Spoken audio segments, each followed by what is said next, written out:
Welcome to 108 news Telugu. Friends, ఇప్పటివరకు మీరు ఎన్నో రకాల దేవాలయాలు చూసి ఉంటారు. కానీ నేను ఇప్పుడు చెప్పబోయేది చాలా విచిత్రమైనది, అలాగే అద్భుతమైన దేవాలయం కూడా. అదే తాంత్రిక మాయా దేవాలయం. వినడానికి చాలా విచిత్రంగా ఉంది కదా? అవును, ఈ దేవతలను తాంత్రికులు పూజించేవారు. అందుకే ఈ గుడికి ఆ పేరు వచ్చింది. ఇంతకీ ఈ గుడి ఎక్కడుందో చెప్పలేదు కదా? జబల్పూర్లోని బేదాఘాట్ కొండపైన ఈ తాంత్రిక దేవాలయం ఉంది. ఈ గుడికి మరో పేరు కూడా ఉంది. అదే చౌసత్ యోగిని దేవాలయం. దీనిని 11వ శతాబ్దం ఏడీలో నిర్మించారు. ఈ గుడి దుర్గామాతకు సంబంధించినదని స్థల పురాణంలో చెప్పబడింది. మధ్యప్రదేశ్లో జబల్పూర్ గ్రామంలోని ఓ ఎత్తైన కొండ ఉంది. ఆ కొండ పేరు బేదాఘాట్. ఈ కొండపైన చాలా అద్భుతమైన రీతిలో 11వ శతాబ్ద కళా నైపుణ్యంతో నిర్మించిన చౌసత్ యోగిని ఆలయం ఉంటుంది. ఇది వృత్తాకారంలో నిర్మించబడింది. అలాగే పూర్తి గ్రనైట్ రాయితో కట్టడం జరిగింది. ఇందులో శివపార్వతులు కొలువుదీరి ఉన్నారు. సుమారు 150 ఏటవాళ్ళ మెట్లు మంచి ఎత్తులో ఉన్న ఈ మందిరానికి దారితీస్తాయి. ఆలయ సముదాయంలో వృత్తాకార కదలికలో 64 మందిరాలు ఉంటాయి. అందుకే ఈ ఆలయాన్ని చౌసత్ యోగిని ఆలయం అంటారు. చౌసత్ అంటే 64 అని అర్థం. ఇక్కడ 64 యోగిని మాతలు ఉంటారు. ఒక్కో దేవతకు ఒక్కో భావోద్వేగ లేదా కళకు సంబంధించిన గుణం ఉంటుంది. 64 కళలు అంటాం కదా, అలా అన్నమాట.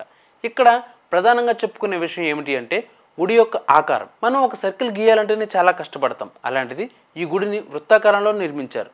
వృత్తాకారంలో నిర్మించడం ఏమైనా గొప్ప విషయమా అంటారా? అవును, గొప్ప విషయమే. ఎందుకంటే పర్ఫెక్ట్గా 64 మంది యోగిని దేవతలకు సరిపోయేలాగా ఒక్క అంగుళం ఎక్కువ తక్కువ లేకుండా ప్రతి యోగిని దేవతకు ఒకే రీతిలో సపరేట్గా గుడి కట్టి అలా ఒక వృత్తాకారంలో గుడి కట్టడం అంటే చిన్న విషయం కాదు. ఏమాత్రం తప్పు జరిగినా తిరిగి మళ్ళీ కట్టాలంటే గుడి మొత్తం తిరిగి కట్టాల్సిందే. అంతేకాదు, ఇలాంటివి మరో 7 దేవాలయాలు కూడా మన ఇండియాలోనే ఉన్నాయి. పూర్వం దుష్ట శక్తులు గ్రామాల్లోకి వచ్చి ప్రజలను ఇబ్బంది పెడుతుంటే దుర్గామాత 64 గ్రామ దేవతలకు అవతరించి ఆ దుష్ట శక్తులను అంతం చేశారు అని చరిత్ర చెబుతుంది. యుద్ధం ముగిసిన తర్వాత ఆ దేవతలు మా అవతరణకు గుర్తుగా మేం భూమిపై కొలువు తీరేలా ఉండాలని ఆ గ్రామ దేవతలు దుర్గమ్మను కోరగా కల్చూరి రాజవంశం పాలనలో మీకోసం ఒక గుడి నిర్మించడం జరుగుతుంది అని వరం ఇచ్చింది. ఆ విధంగా ఈ దేవతలు ఇక్కడ కొలువు తీరారు. కొండ కింద నుంచి చూస్తే ఏటవాళ్ళు మెట్లతో కాస్త భయపెట్టే రీతిలో మెట్లు ఉంటాయి. వీటి సంఖ్య సుమారు 150కి పైగానే ఉంటాయి. గుడిలోకి వెళ్ళగానే మనకు ఎదురుగా గర్భగుడి ఉంటుంది. అందులో శివుడు మరియు అతని భార్య పార్వతి పవిత్రమైన ఎద్దుపై స్వారీ చేస్తూ మనకు దర్శనమిస్తారు. ఇక చుట్టూ 64 భంగిమల్లో 64 స్త్రీమూర్తులు మనకు దర్శనమిస్తారు. ఒక్కో దేవతను ఒక్కో మందిరంలో ప్రతిష్ఠించడం జరిగింది.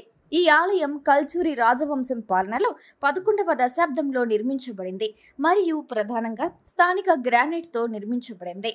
మొఘల్ ఆక్రమణదారులు అలాగే కొంతమంది హైందవ వ్యతిరేకులు కలిసి ఈ గుడిపై దండయాత్ర చేశారు. కానీ ఈ గుడిని ధ్వంసం చేయడం వారి వల్ల కాలేదు.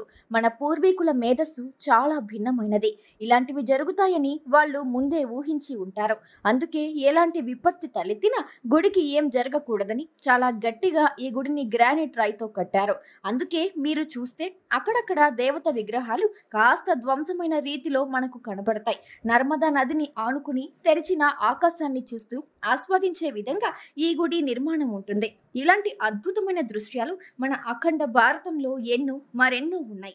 మొఘల్ ఆక్రమణదారులు అలాగే కొంతమంది హైందవ వ్యతిరేకులు కలిసి ఈ గుడిపై దండయాత్ర చేశారు. కానీ ఈ గుడిని ధ్వంసం చేయడం వారి వల్ల కాలేదు. మన పూర్వీకుల మేధస్సు చాలా భిన్నమైనది. ఇలాంటివి జరుగుతాయని వాళ్ళు ముందే ఊహించి ఉంటారు. అందుకే ఎలాంటి విపత్తు తలెత్తినా గుడికి ఏం జరగకూడదని చాలా గట్టిగా ఈ గుడిని గ్రెనేట్ రాయితో కట్టడం జరిగింది. అందుకే మీరు చూస్తే అక్కడక్కడ దేవత విగ్రహాలు కాస్త ధ్వంసమైన రీతిలో మనకు కనబడతాయి. నర్మదా నదిని ఆనుకుని తెరిచిన ఆకాశాన్ని చూస్తూ ఆస్వాదించే విధంగా ఈ గుడి నిర్మాణం ఉంటుంది.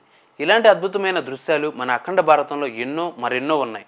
ఇలాంటి మరో అద్భుతమైన గుడిని ఇంకో వీడియోలో చూద్దాం. అంతవరకు కీప్ వాచింగ్ 108 న్యూస్ తెలుగు. ఈ వీడియో మీకు నచ్చినట్టయితే లైక్, షేర్ అండ్ సబ్స్క్రైబ్.